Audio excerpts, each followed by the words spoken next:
নমস্কাৰ প্ৰিয় দৰ্শক, আকৌ পুনৰবাৰ মোৰ চেনেলটোলৈ আপোনালোক সকলোকে স্বাগতম জনাইছোঁ। আশা কৰোঁ আপোনালোক সকলোৱে ভালে আছে। আজি সৰু মাছৰ এটা খুব ধুনীয়া ৰেচিপি লৈ আহিছোঁ। আশা কৰোঁ ৰেচিপিটো চাই আপোনালোক সকলোৱে ভাল পাব। আৰু এয়া দেখিছে আপোনালোকে স্ক্ৰীনশ্বট, সৰু মাছ লৈছোঁ, টিকলা মাছ। এয়া আমি মোৱা মাছ বুলি কওঁ। আৰু মাছত দিয়াৰ কাৰণে এয়া আদা, নহৰু, কেঁচা জলকীয়া দুটা, এয়া ধনিয়া, কেঁচা ধনিয়া, আৰু এইফালে 1 চামুচ সৰিয়হ লৈছোঁ। আজি ৰঙা সৰিয়হটো লৈছোঁ। প্ৰথমতে মই এই গোটেইখিনি ধুনীয়াকৈ এটা পেষ্ট বনাই ল'ম মাছত দিয়াৰ কাৰণে। আৰু তাৰপিছত গোটেইখিনি মাছখিনি ধুনীয়াকৈ মেৰিনেট কৰি ল'ম। আৰু এয়া চাওকচোন, টিকলা মাছখিনি এনেকুৱা মাছ বহুতবাৰ ধুব লাগে, অলপ ধুলে নহয়। আৰু খুব ধুনীয়াকৈ বাছি লৈছোঁ মই। এতিয়া আহক মই আৰম্ভ কৰি দিওঁ আৰু আপোনালোকে ভিডিঅ'টো চাই থাকিব। আৰু এয়া চাওক, মই মিক্সি জাৰটো লৈছোঁ আৰু এতিয়া ইয়াতে নিমখ দি দিছোঁ অকণমান, তেতিয়া পেষ্টটো খুব ধুনীয়া হয়। কেঁচা ধনিয়াৰ পাতখিনি ইয়াতে দি দিছোঁ, খুব ধুনীয়া এটা পেষ্ট বনাই ল'ম। আৰু এয়া চাওক, মই গোটেইখিনি মছলা ইয়াতে দি দিলোঁ। যিহেতু ভাপত দিয়া মাছ, ইয়াতকৈ আৰু বেছি মছলা নালাগে। এতিয়া আৰু আচল বস্তু দিব আছে, এয়া মিঠাতেল। সৰিয়হৰ তেলটো দিলেহে মাছখিনি টেষ্ট হয়। আৰু এতিয়া এইখিনি মই ভালদৰে এনেকৈ মিক্স কৰি ল'ম। আৰু 10 মিনিট সময় মই ৰাখি দিম টিফিনত। আৰু তাৰপিছত দেখাই আছোঁ।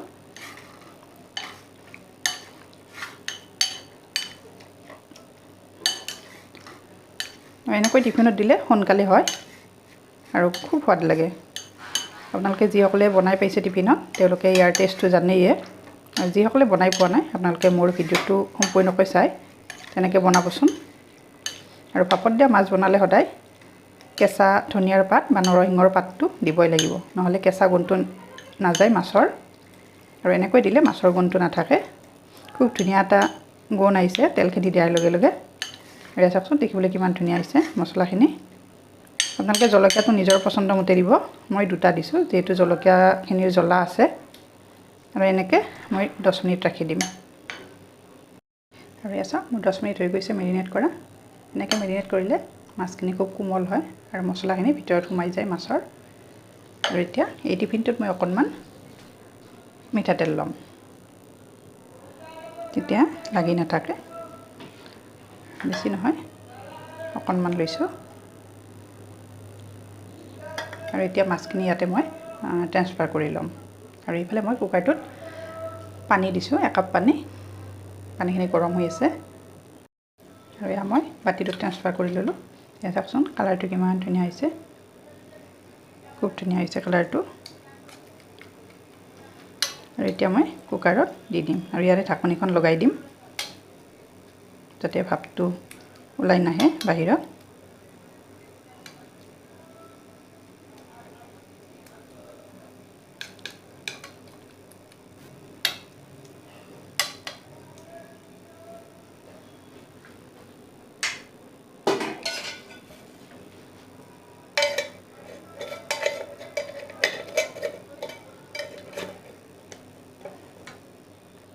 আৰু এইফালে চাওক, মই দি দিলোঁ কুকাৰৰ ভিতৰত। এতিয়া মই 2টা চিটি হোৱালৈকে এনেকৈ ৰাখি দিম। আৰু তাৰপিছত যেতিয়া ঠাণ্ডা হয়, ঠাণ্ডা হোৱাৰ পিছত দেখাইছোঁ আপোনালোকক। যেতিয়া কুকাৰৰ লিডখন নিজে নিজে এৰা খাই যাব, তেতিয়া দেখাম। আৰু এইফালে মই কুকাৰৰ লিডখন লগাই দিলোঁ।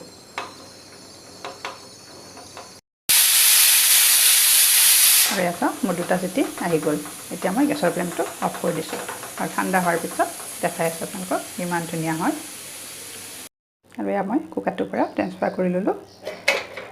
আৰু এয়া চাওক, ৱাও, কিমান ধুনীয়া কালাৰ হৈছে দেখিছেনে? আৰু এতিয়া সিজিছেনে নাই মই দেখাই আছোঁ।